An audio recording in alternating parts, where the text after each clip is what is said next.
Hi everybody, my name is Robert Aaron and I am new to IT Impact. A few weeks ago I performed for a customer my first installation of SQL Server Express and an upgrade of an Access application to use a SQL Server backend. And I was asked to talk about my experience here and to teach you what I learned.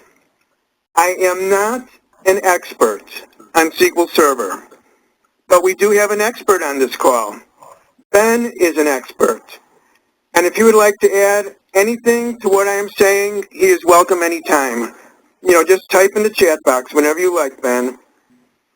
I am going to show you how to install SQL Server 2014 Express in a simulated manner.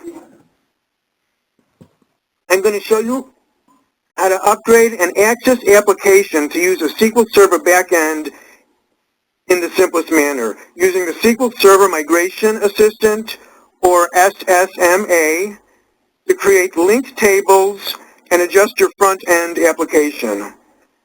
I will show the additional adjustments you should make after SSMA does most of the work. This demonstration is not intended to show you how to optimize using stored procedures or views, or other features SQL Server has like user-level security and roles.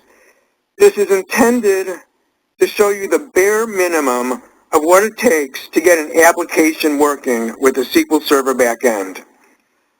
I will show the differences for when the application is a single database or a split database application with both a front and a back end. I will go through an actual upgrade of a single database application and a split database application. Okay, now the main reason for this presentation is simply to take advantage of what a plain vanilla migration to SQL Server will do. Now, if you look on this site, the AccessExperts.com blog, it shows 6 reasons why it's good to go to a SQL Server backend or a SQL Server Express backend. Security, reliability, processing speed, backups, free, data in the cloud. And the things we will see today will satisfy 4 of these reasons, which are security, reliability, backups, and free.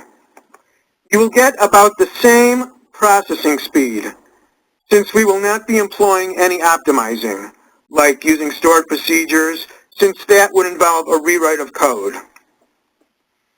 Now, the first thing you need to know is where are the installation files you need.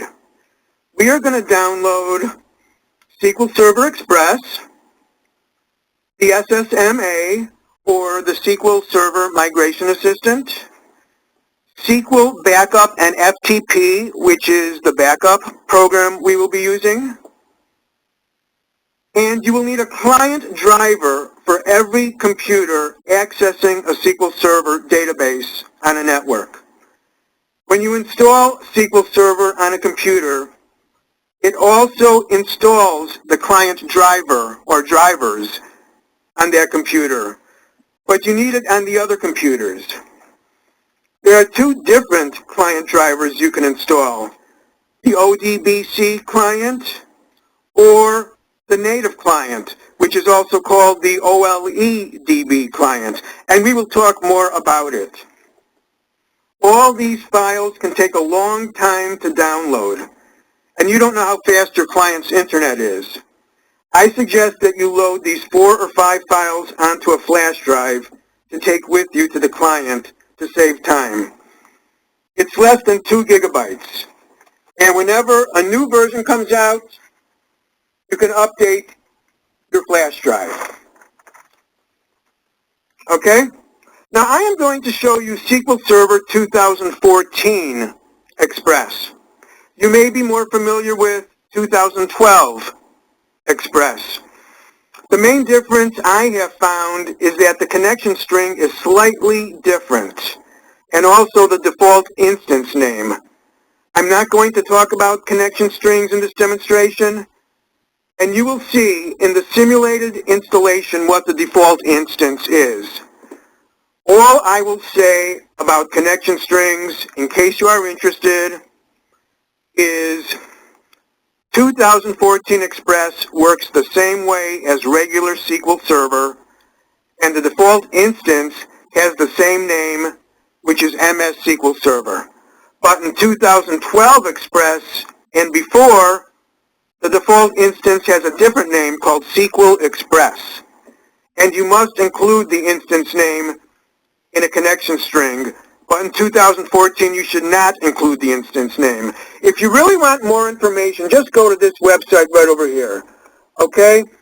connectionstrings.com, and you can search on SQL Server,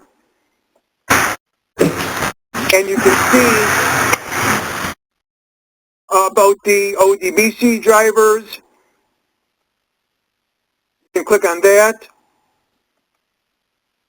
It shows you the syntax for the connection string, or you can click on the OLEDB, which is also called the native client. Both of these say native client in it, but when people just refer to the native client, they're usually referring to the OLEDB.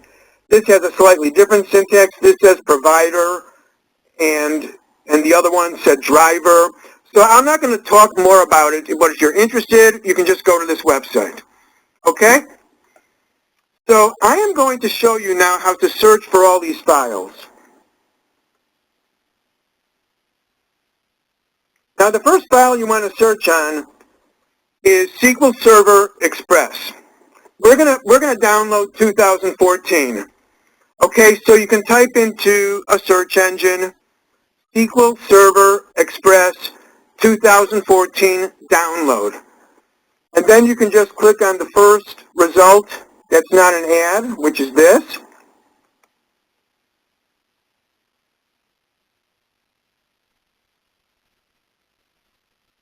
Okay, we'll look at the details.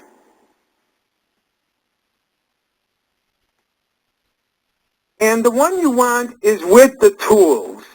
Okay? You want to get the tools. That includes the SQL Server Management Studio. Okay?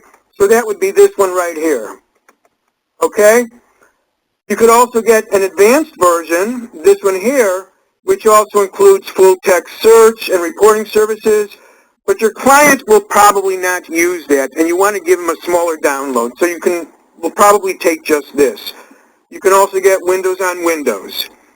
And to download it, you just click the download button. These are all the choices you have. And probably the 32-bit version with the tools is all you're going to need, this one right here. Okay, even if they have 64-bit, you can get 64-bit, but this will probably be the one that will be most useful for you all the time. This is the one I downloaded. Okay? So that's where you get SQL Server Express. Now the next thing you want to get is the SQL Server Migration Assistant. So just type in SQL Server Migration Assistant download. And you want to get the one for Access, not the one for Oracle. There are versions for Oracle too. So make sure you get, here, this one is for Oracle. Make sure you get the Access ones. Okay, you can go with 5.3 or 6.0. 6.0 is if you're working with Windows Azure. So just click on the first result. And this one you can just download. I mean, there's only one file you have to choose from. This one's pretty easy. You just download it. Okay? So the next one is the backup program we're going to get. Type in your search engine, SQL Backup and FTP. And then you just pick the first result.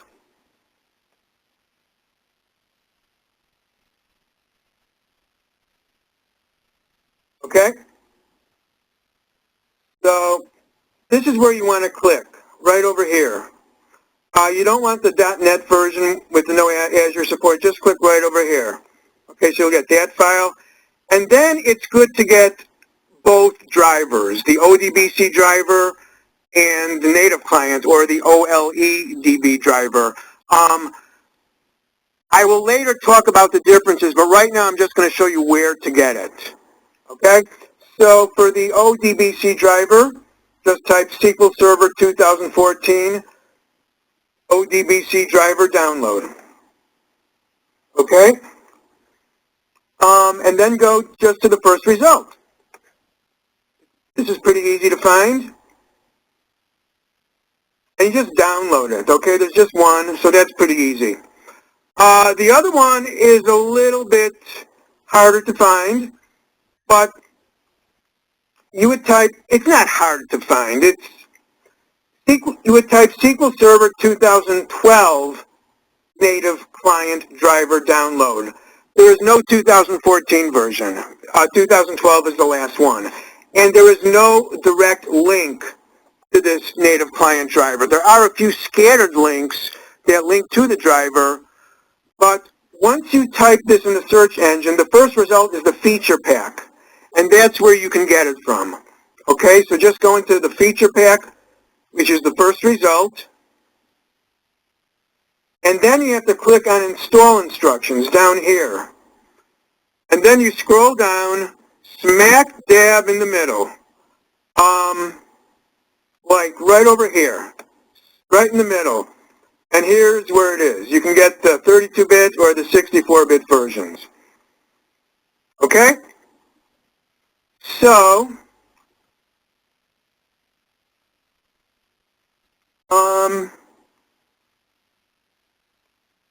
so these are the files that would be downloaded. Okay, this is SQL Server. This is the SSMA. This is the backup program, and this one are the two drivers. You can put this on a flash drive. It's less than 2 gigabytes. And you can just take it with your client. So at this point, you know, I will ask Ben if he would like to add anything on the choice of files to download. And if you'd like to type anything in the chat or take control, you can let me know. Okay? I'm not even sure what happened to my control panel. Maybe Lucy can tell me how I can view the chat. Oh, here. Okay. I see it. Okay, if you'd like to add anything, if you think it's okay, I'll just move on. Okay, I can see the chat now. Okay? All right, feel free to add anything at any time, Ben. I'm just going to move on, all right? Okay, I'm just going to talk a little about the client drivers. There are 3 client drivers available for SQL Server, and you can see that by going into the control panel and administrative tools, and you can click on ODBC. You can also do this through Access also, which we will see. Okay, and if you do add, you go down to the bottom, you'll see that there's 3 client drivers that you can use for SQL Server. Okay, this one is the Windows version. It's just called SQL Server. Okay, this had problems at the end of last year.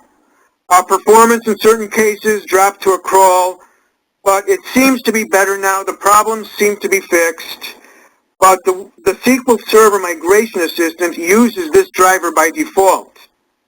But you can change that, and I will show you how. Okay? And this is the native client, also called the OLEDB client. Okay? It seems to be the quickest, but it is being deprecated. 2012 was the last version. But it will still work, but you can't take advantage of new features. And this is the ODBC driver. Both of these are at version 11. This is the one that they want you to start using. Now, to get a better idea of how we had like two different sets of drivers, this chart on Stack Overflow talks about the two different drivers. This is the ODBC driver, the OLEDB or the native client, and the ODBC driver can access SQL-based databases. And the OLEDB driver can access non-SQL-based data sources, and it accessed SQL data sources through ODBC. But now they have seemed to have merged. Okay? So I'm going to put up the chat box again, and I will ask Ben if you would like an opportunity. Oh, okay, ODBC does not support, is that true? ODB does not support ADO? Okay, if that's the case,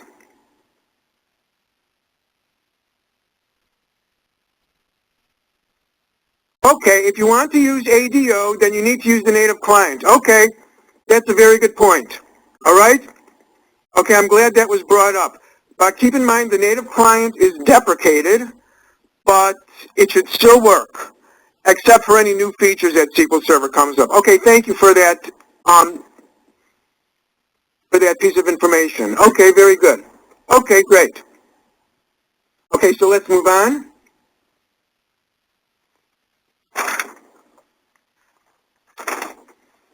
Okay, now I'm going to show how SQL Server Express is installed in a simulated manner. Okay? Okay, I think we can get out of this. Okay, I'm going to show you some actual installation screens. Okay, now when you first start SQL Server, these are the screens, if you're using SQL Server Express 2014, these are the screens that come up. Okay? I selected for my instance features the database engine services. I did not select replication or full text or the reporting services. This is the most important thing you need. For the shared services, I selected everything but local DB, which is like a stripped-down version of SQL Server. For the default instance, you should keep the screen as it is for a client. The instance ID and the name, just keep it as MS SQL Server. You don't have to change it. You can have more than one instance. You can think of an instance as just like a way to group databases together, and you can also assign certain properties to instances, which can hold databases, and you can also assign properties to the entire server. So I would keep this screen the way it is. Here's where you can specify service accounts, okay? It's going to set up a service account for the database engine, which is automatic, and then it's going to also ask you if you want to do one for the browser, and the default is disabled. What the browser does is it allows you to see in drop-downs when you're connecting and when you're making DSN files to actually see the server names. It's not necessary. If you keep it disabled, it's more secure, okay? So, so the default is disabled, but, and that's what the browser is used for. Okay, now here is where you can select either Windows authentication mode or mixed mode. Now, with Windows authentication mode, Windows credentials are supplied automatically from your Windows login. It is easier to use and probably your first choice. You should probably only use mixed mode if you need it. If you use mixed mode in a Windows environment, you will have to authenticate with both Windows and SQL Server credentials. You would have to use mixed mode if you have an application on the web or you are supporting older SQL Server databases that don't use Windows authentication, or if a network has mixed operating systems where everybody does not have Windows. Or sometimes a front-end application may use a shared SQL Server login. But mostly for simple upgrades, which is what I'm showing you today, you'll probably want to pick Windows authentication. And on a network, you would not assign actual Windows users to SQL Server, although you could, but you would rather assign Windows AD or active domain groups as users to SQL Server. And if you ever have to add someone to use a SQL Server database, you add them to the AD group and you don't touch SQL Server. And there would be a role in SQL Server assigned to each SQL Server user where you can manage the rights. Okay, and then down here, in this area over here, it makes you, the person who installs SQL Server, the administrator, who could do anything. You can also name other administrators, but you are better off making them regular users with limited access. We are not going to get into advanced security today, but we will get into simple security. So let's go on to the next screen. Here's where you can specify locations for folders for SQL Server. You can use the default locations where the files will be placed in program files, or what some people like to do is to make their own root directory, like SQL_data. And then underneath that, you will have other subdirectories called DB, DBlog, tempdb, tempdblog, and backup. So you can do it however you like. The next screen, I would keep this the way it is. Okay, look, Ben has a tip. I'm gonna see what Ben's tip is, and then we'll get back to this screen. Okay, it's usually good to edit the data directories. By default, it will use folder very deep in the program files, and it's a pain in the neck to find the backups and other files. Set the data directories for folders that you create at the root, of your hard drive. It's usually a good idea to get at it. Okay, all right. So it's probably preferred to do it that way. So you can make your own root folder. Okay? So let's go back to this screen. Thank you, Ben. Okay, back on this screen. Okay, I would keep this screen the way it is. Okay, allow users to run separate instances of the database engine.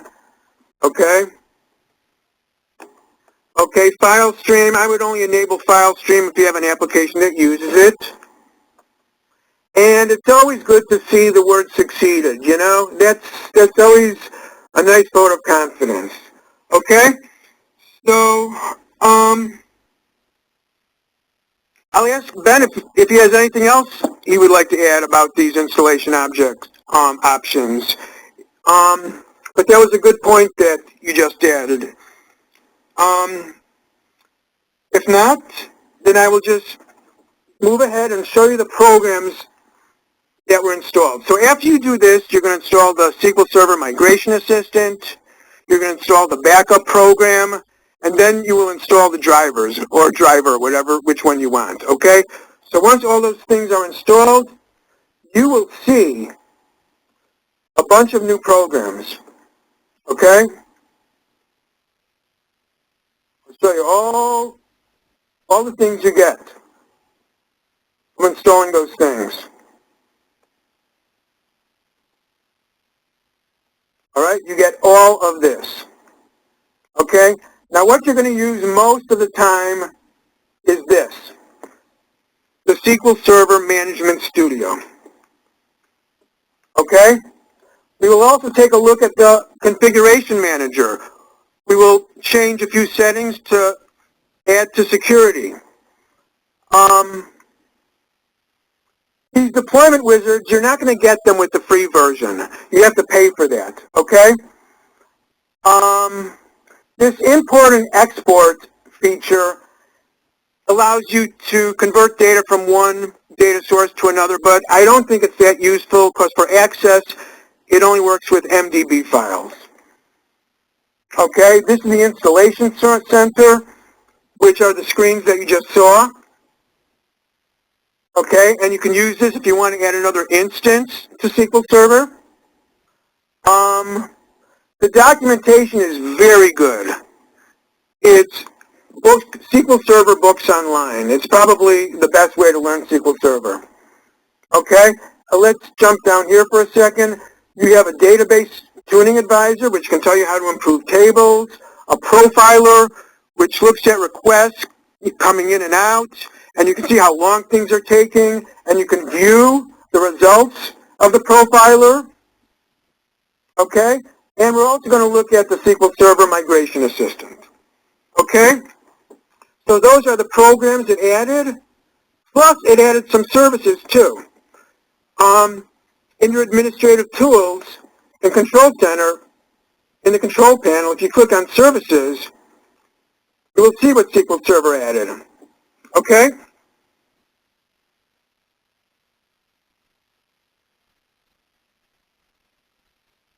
So, this is the main one that was made automatic. This is the browser, which I eventually decided to turn on, but if you disable it, it adds to security. This is, if you want to schedule it, it didn't ask you this question. This is another service which it didn't ask you, it just said on its own. Okay? So, those are the programs to install. Now, what I'm going to show you are two applications which we are going to do an actual upgrade of. Two Access applications. The first one is a single database application, which is simpler to upgrade. And we're also going to see one that has both a front and a back end. Okay? So,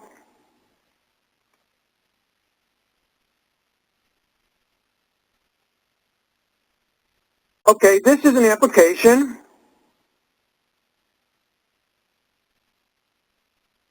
The single database application is just a simple extracting program. You can just type values, okay, and it just does matches. It's just a very fancy query, that's all. Okay, so it finds the matches. You can do another extraction. This is what we're going to upgrade. Okay, so let's exit the application. Let's just take a look at it without the application, and you'll see it has local tables. Okay, it's just a regular single database application. Nothing special, pretty simple. Okay, so let's close that. Okay. Now the other application uses the database you just saw as its back end. So this is a front and back end application. This is actually a data entry portion to the application you just saw. Okay? So you can just enter data. That's all this is. It's just a data entry application. Okay, and if we look at it a little closer, we'll see this has linked tables to an Access database. Okay? The simple front-end, back-end application. Okay? Now, I'm going to upgrade this using the SQL Server Migration Assistant. Okay? So we'll start that up.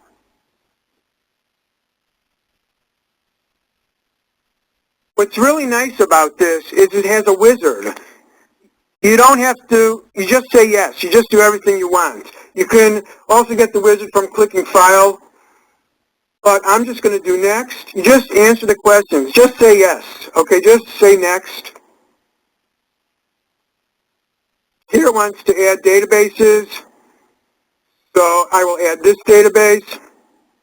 Next. And right now, it's just going to add all the tables. Okay?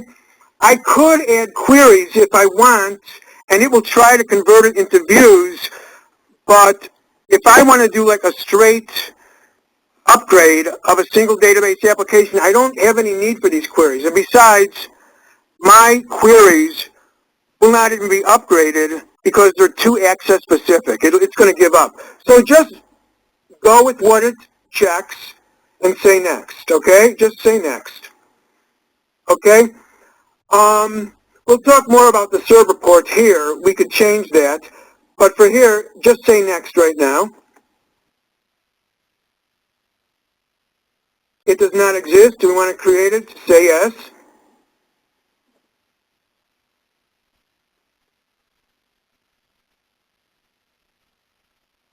Okay, so we see some activity going on the bottom. That's always a good sign. SQL Server established successfully. Now, we are going to link the tables because what this is going to do is this is going to change the front end.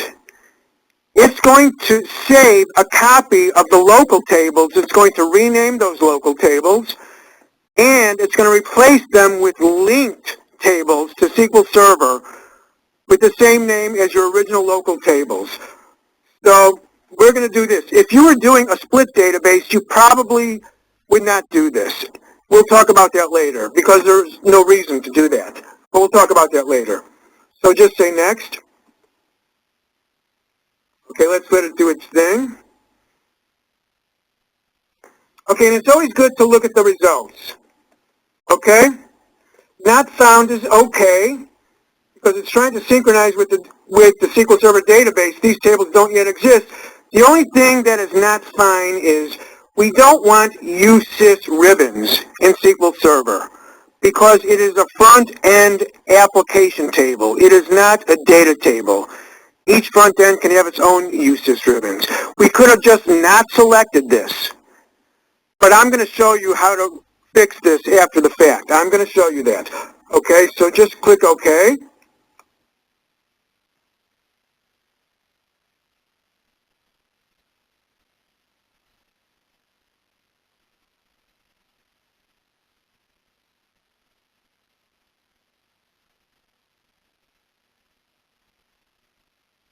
Alrighty. So it's doing its stuff. Okay, so let's take a look. This one has 18 warnings. It's always good to take a look. Let's see what it says. Let's just look at the warnings. Okay, primary key name was changed. No big deal. Timestamp column was added. 0 length. Okay, just make sure that nothing unusual is appearing. Okay, I would just, take a quick look. Okay, there's a name that might cause a problem. That's okay. They're just warnings. Okay, so just take a look at it, and then you can just move on. Okay, so we're done with this. Okay, so the SSMA has done its work. Okay, let's see the changes it actually made.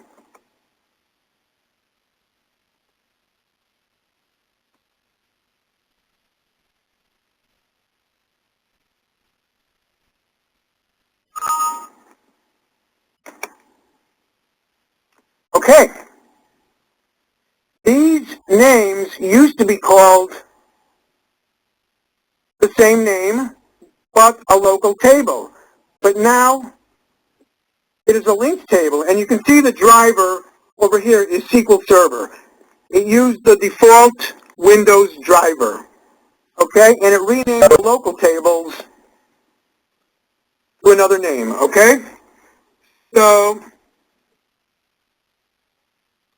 now these connect strings were made without a DSN.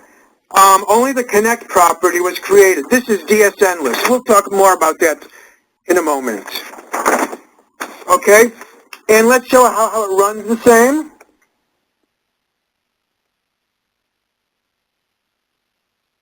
Okay, let's put something here, something here. Okay, it works the same. Okay, so that's good. And the speed is about the same too. Since we're not doing any optimizing, that could speed it up. Okay? Now, let's say we did not want to use the Windows driver because we heard bad things about it. So we want to replace that Windows driver. Okay?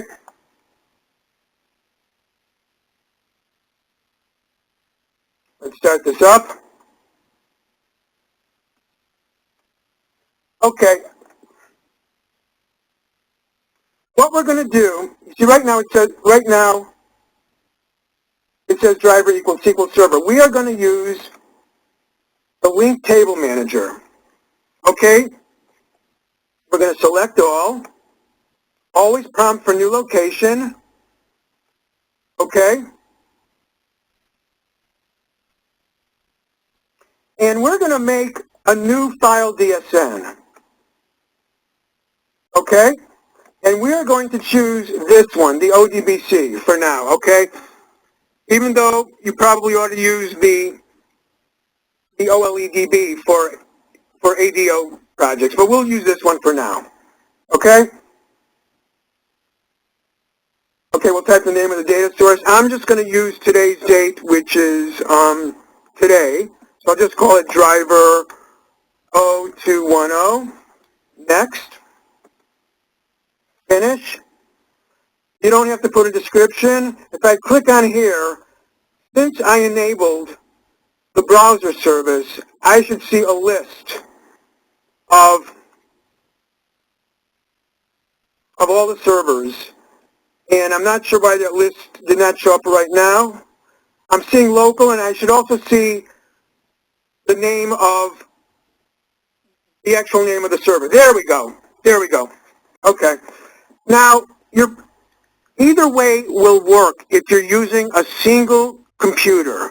But if you're running on a network, you're better off using the actual server name because local will only work on that particular computer. So you should probably get in the habit of using the actual server name that was used when SQL Server was installed. So I'm going to use that. Okay, we're going to use Windows Authentication. Okay, and you always change the default database. And this is the new one we just created. Next. Okay, we'll do finish. You can leave this screen as it is. Test the data source. Test completed successfully. Very good. Okay. Click OK. All linked tables were successfully refreshed. Okay? So we can take a look. And we see now that the driver was changed. Now it says ODBC driver 11 for SQL Server. Okay, so that's how you can change the default driver that the SSMA uses. And let's make sure it still works.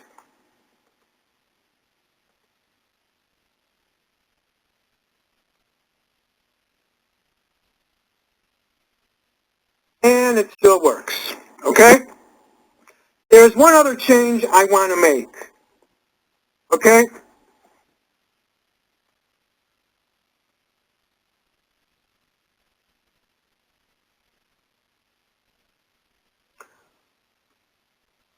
I don't know why it's doing that, but okay. What I want to do is, right now, use ribbons is a linked table, and it's also a system table. If I go to navigation options, I see that it was linked. I could have just not selected it. That would have taken care of it, but I'm just going to show you another way to remove the link and make it back into a local table. That's exactly what I'm going to do. I'm just going to delete this link, and I'm going to rename this back into its local table.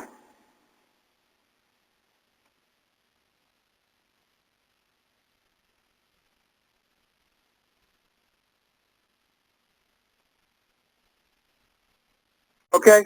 Also, I want to hide the system objects again to make it easier to look at. Okay, let's try it. Let's see if it works. And of course, it's going to work. So it brought up the ribbon. Okay, very good. There's something else we have to do. We have to delete that table from SQL Server. Okay? So we're going to go into SQL Server Management Studio for the first time. When you start it up, you're going to see a dialog box asking you to connect like this. Okay? We have already connected. It takes a little time to connect, so I'm not going to do that step. Okay, but what I need to do is I need to refresh so I can see the database that was just made.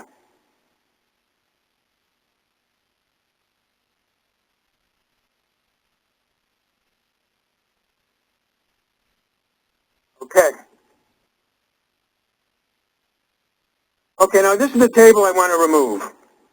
So I right-click it, I delete it. Now, if this database was in use, you would be getting a little checkbox here asking you if you want to close any connections, and you should check yes. Okay, but I'm just going to do okay, and it's gone. Okay, let me show you one other thing about these tables. A new column was added called timestamp. That was not in the Access database. And this is a unique time to let SQL Server know if something has been changed since the last time you started editing something. If you don't have a timestamp, it will need to look at every field.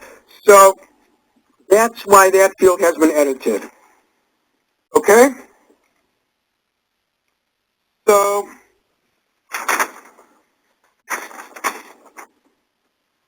this is how to upgrade. You can go back. You'll see that everything still works properly. You know, everything still works. Okay, so this is how to upgrade a single database application to using a SQL Server backend. And now I'm going to show you how to upgrade a split database application. I'm going to show two ways to link the front end of a split database to SQL Server. Okay, so let's go into that other database. Okay, let's take a look at that. We still have our old linked tables to access. If we try to open it, it's not going to work. Those have been replaced with links to SQL Server, so we sort of have a link to a link. It's not going to work. But here is what you could do. Okay, we can delete these links. We're going to delete both of these links.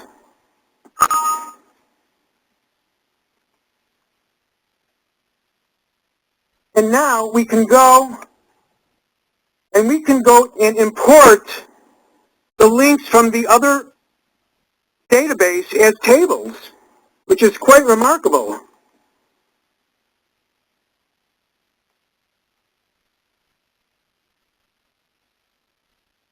So this is what we want to get it from.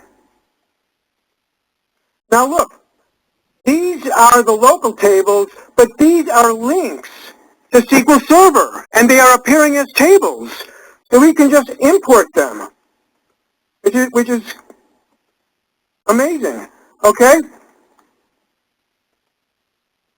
So now, we see that we have the same links tables with the same connect string.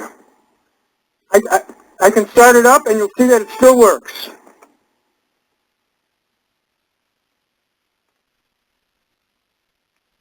Okay? Now I'm going to show you another way you can link the front end of a split database. Say you did not make linked tables in your Access backend when you used the SSMA, but you just uploaded the tables to SQL Server, which is probably what you would do.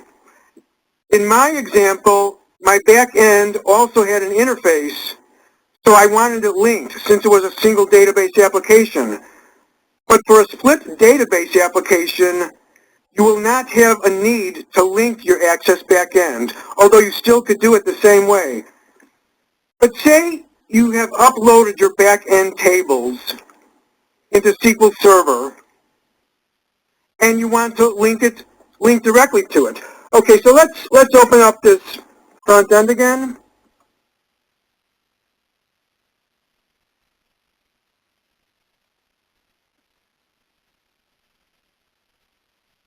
Okay. Okay. Let's just pretend that these were pointing to the old Access tables. Let's just pretend that these were Access links. We know we're just starting from the beginning, and we just want to point it to SQL Server.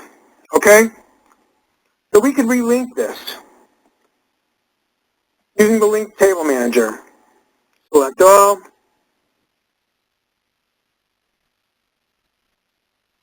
Okay? And we're going to pick the DSN that we just made today, which was this one.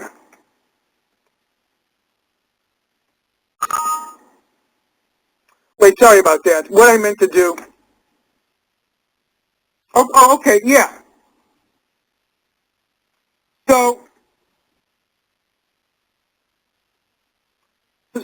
that's how you can link your front end directly to SQL Server tables if you already have the Access links, okay? Now, I'm going to show you another scenario. Okay, say you already have a SQL Server backend and you are writing a front-end application and you want to link to those tables. So let's just pretend we have no tables in this database, in this front end. Let's just pretend we have no tables in this database. Okay? So now, what we would do is we would go into ODBC databases, we would link, pick that driver. Now, there are many tables that show up, and all you want are the ones that start with DBO. Okay, you don't want any of these other tables. These are system tables. These are all you want. Okay, now what it's asking for right now, this particular table does not have a primary key. It has no indexes. Actually, this table is a single column table, and it's also a single row table. It's for a trial period. All it has is an expiration date. But if you had a table with multiple rows, you would see those rows, and you are asked to select the rows that will make that record unique. And Access will create an index based on your selection, and then you can update tables. So the index either has to be in SQL Server or it has to be in Access. So I'm going to select expiration date. Okay, now the problem here is all of these tables begin with DBO underscore. And what I would need to do is rename every single one to take out the DBO underscore. But if I have hundreds of tables, that can take a long time. It's a lot easier to have like a little script like this, which you can just paste in a new module. Let's insert a new module.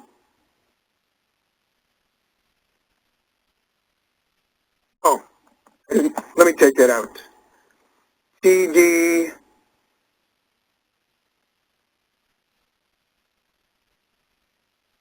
then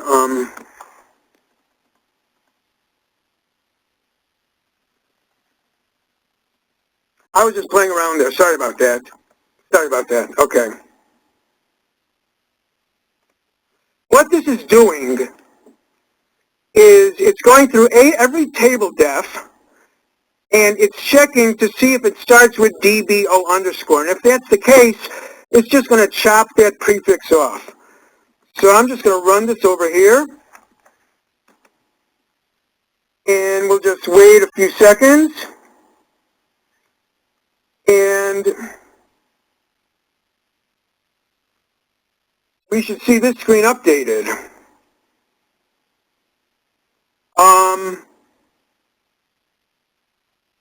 There we go. There we go. I got a little worried for a moment, okay? Okay, there.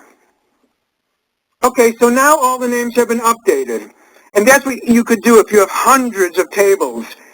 And let's show that it still works. I don't know why this is stuck.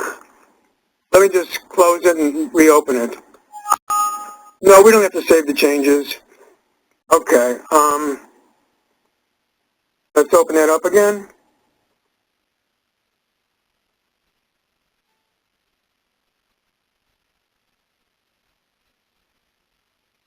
Okay, it still works. We're good.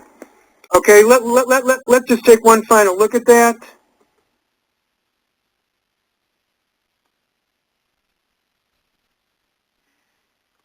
Okay, we can look at the connect string.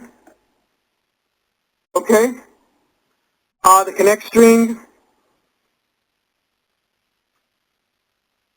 Once the connect string is created, we can delete the file DSN. It has served its purpose. It will still work. But it's good to keep the file DSN around in case you want to reuse it.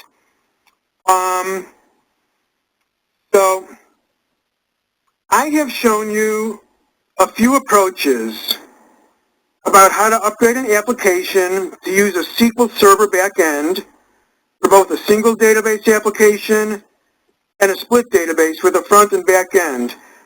And if Ben would like to add anything about these approaches, you're welcome to type anything into the chat. So this is just from my own experience, and there's nothing that needs to be added right now. I'll move on and talk a little about problems that can occur. Okay? One problem is, as I alluded to, is if you don't have an index in a SQL Server table, it cannot be updated from an Access front end. Okay? Some ways you can resolve that are to just relink the table. It'll ask you to select fields for which Access will make an index on. Or you can just type an index directly in Access. You can type like current DB execute, and then you could type create index, and then you can put the index name, the index name.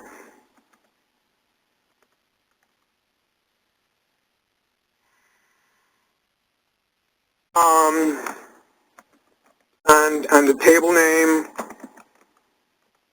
Oops. And then you can put the field names you want to use. But it's a lot. Then you can put the field names over here. Like F1, F2, etc. But it's so much easier to relink it. Okay. So the index could either be in Access or in SQL Server. If you decide to add an index to SQL Server, then you need to relink it in Access to have Access recognize that index. Okay? Another problem is with default values. If you specify default values in tables in Access, the default values are made available to Access in the beginning of an editing session. But in SQL Server, the default values are applied at the end. So if you have VBA code that relies on default values being available at the beginning, you need to put the default values in your form and not your table. You can put default values in either a table or a form. But if you put it in a form, that will take care of this problem. Okay? I'm sure there are other problems that might crop up. These are from my own experience. I'll ask Ben at this moment if you would like to maybe add anything about problems. So that might be useful to be aware of. I haven't been checking the chat. Maybe I should see if things are already in there. Okay. Sorry about that.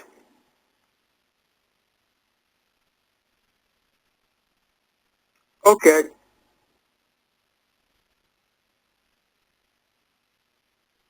All right. So what I'm going to do, okay, thanks, Ben.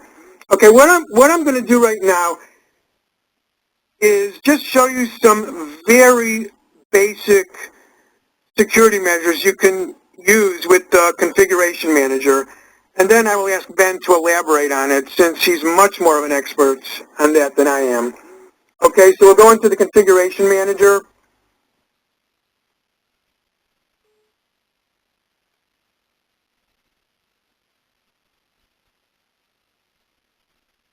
Okay, one easy thing you could do is on this instance name for MS SQL Server, if you right-click it, you go to Properties, you can hide an instance. Okay, so that makes it harder for hackers to see the name of an instance. And similarly, you could also on the server, you can also, as a service, just disable the browser. That would do the same thing, but this does it for the entire SQL Server, and this does it just for a specific instance. Okay?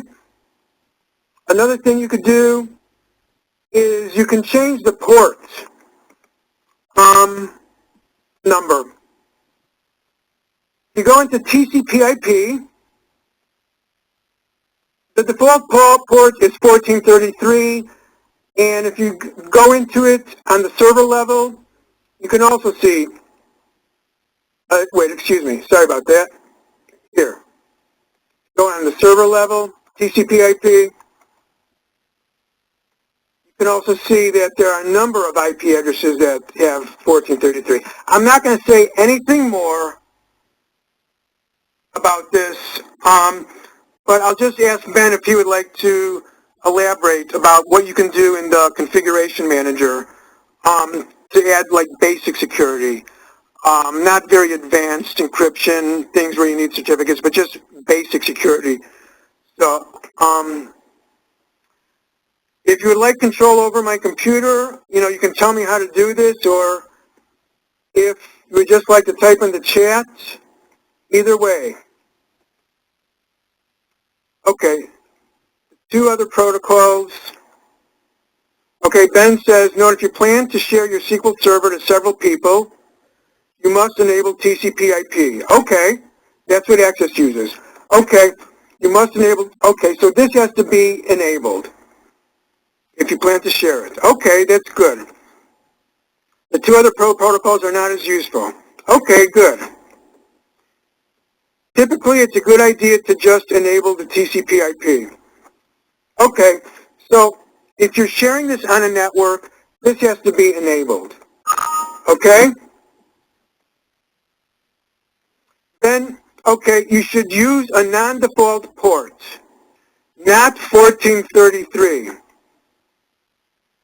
Okay, where do we change the port? There are two places to change the port. You can change it over here. Is this where you change it, Ben?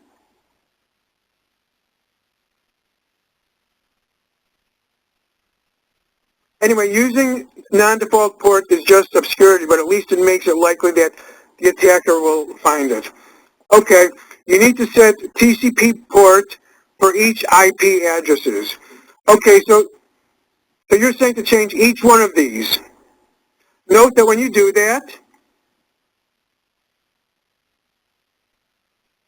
for example, setting it to 12345, your connection string must be updated. Right, that makes sense. Okay? Okay. For example, your connection string, if your connection string had this parameter,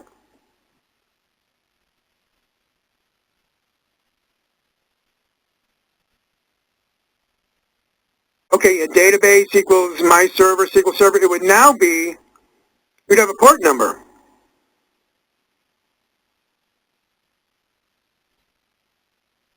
Right, right. You can use a port number instead of an instance name. Okay. Okay, to indicate you want to use the non-default port. Okay. All right.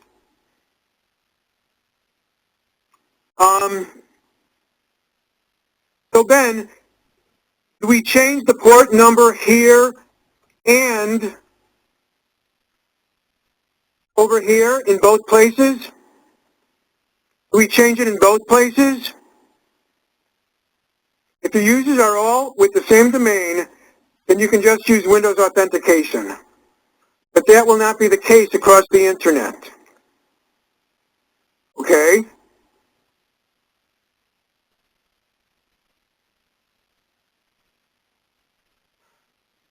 So I suppose we need to change this port number. If that is your scenario, then you need to ensure that your users have individual logins on SQL Server with their own passwords. Okay? Anything else?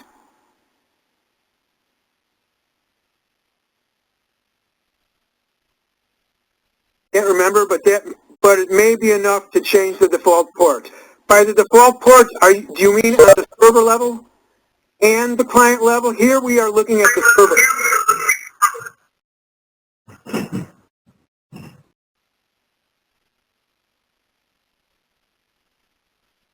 This is for the client. Okay, so we would change it for the client. What about, okay, no, the server won't help. Okay, so forget this. It's just on the client level. Okay, it's just on the client level. Oh, that won't help. You only set the ports at the server. Okay, so here, you're saying over here, wait, sorry about that. That would be here, properties. No, sorry. The TCP/IP. It would be this one.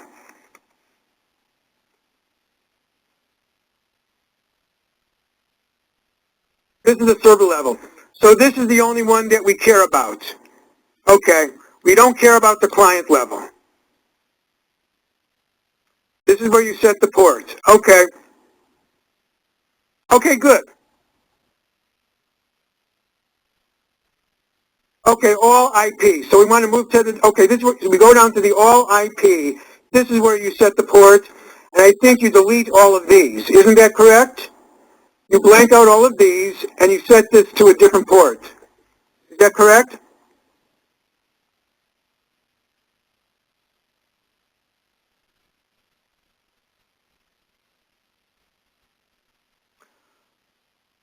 Note that a port can be any number between 0 and that, but you should not use anything less than that. Okay, I actually have a list of all the available ports, which I'll show you right now.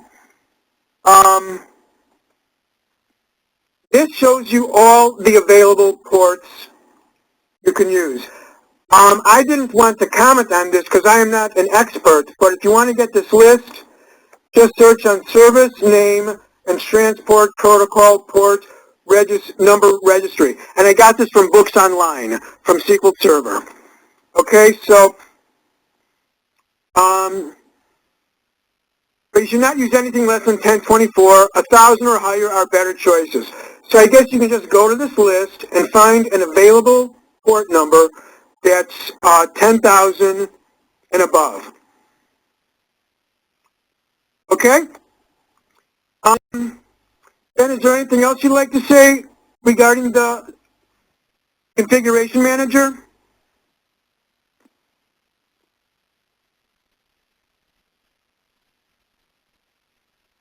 Okay. What I'm going to do is just show you a few more things concerning security.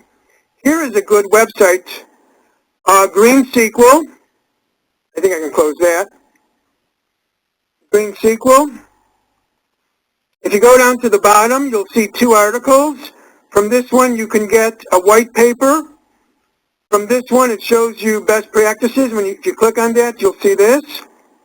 And this is where I got that information about hiding the instance and changing the port numbers. It's all in here. This is a summary.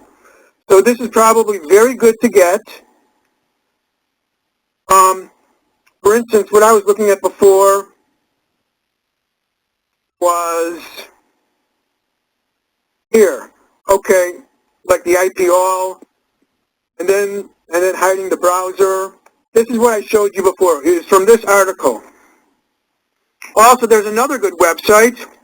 This website, if you search on security considerations for SQL Server and Azure virtual machines, we're not really concerned about Azure, but you want to download this document. It's a white paper. And when you do that, you get this.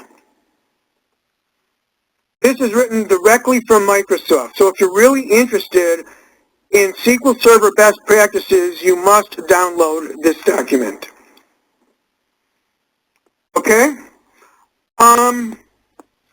So I'll ask Ben if there's anything else he would like to add to this presentation. Otherwise, I will just wrap things up, but I'll give Ben a final opportunity to add anything. Let me open up my chat screen so I can actually see. Oh, one more comment. Okay, good. A common pattern I see out there is to create a shared login. Sometimes they will create a single SQL login and store the password in Access and distribute it so several people can log in using the same login account. Okay, good. And there was something I did allude to earlier when you were selecting between Windows or mixed mode. Okay, good. Thank you. Thank you. Okay. I was asked to close this presentation with a About Me slide. So that's the last thing I'm going to show you. Alrighty? Okay. I wrote actually 3 computer games that were on the market called The Lion's Share, The Philistine Ploy, Afikoman Adventure, and favorable reviews were published in 2 national magazines. And I'm on the giant list of classic game programmers for those first 2 games, and I will show you the giant list. If you just search on giant list of classic game programmers, just click the first result.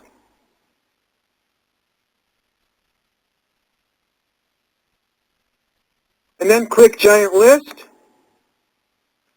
and scroll down a few pages, and that's me right here. That's me. Okay? Also, you will find some of the most famous games that came out, you know, in the 80s and 90s. You'll see Space Invaders, you'll see Pac-Man, you'll see a lot of famous games on this list. And they decided to put me on this list too. The only reason why I'm first is because it's alphabetical, not because of any other reason. Okay? So,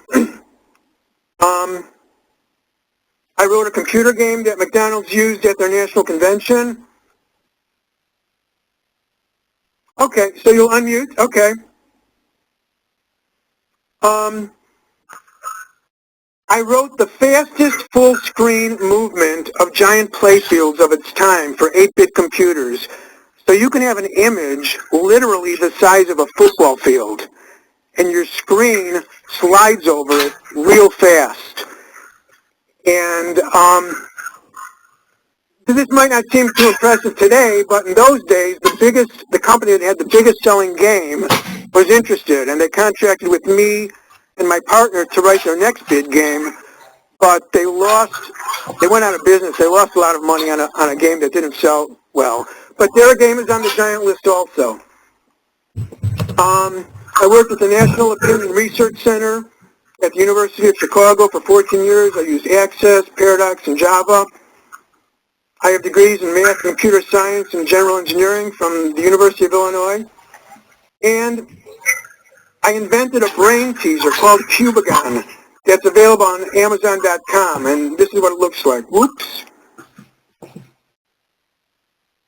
Okay, that's my game. And this is a closer look of the game. Okay, anybody who, this is actually the 3D version of the square 15 number puzzle. Anybody who likes Rubik's Cube is going to like this, and anybody who didn't like Rubik's Cube because it was too hard will still like it because you can make this simpler. So, if anybody would like to get it, it's about $20. This is the guy who helped me get games on Amazon, so I hope he can benefit. Also, if anybody would like my personal instructions, which has additional information and variations, they couldn't fit these variations in the box. Just send me an email and I'll send you these instructions. So that's about all I have right now. Let me go back to see if there's anything in the chat. Okay, if anybody would like to ask me any question, feel free.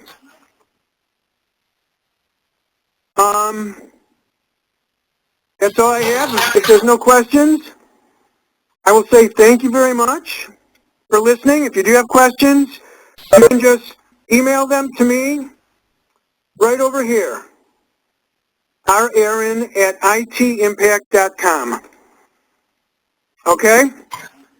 So I hope this helped you.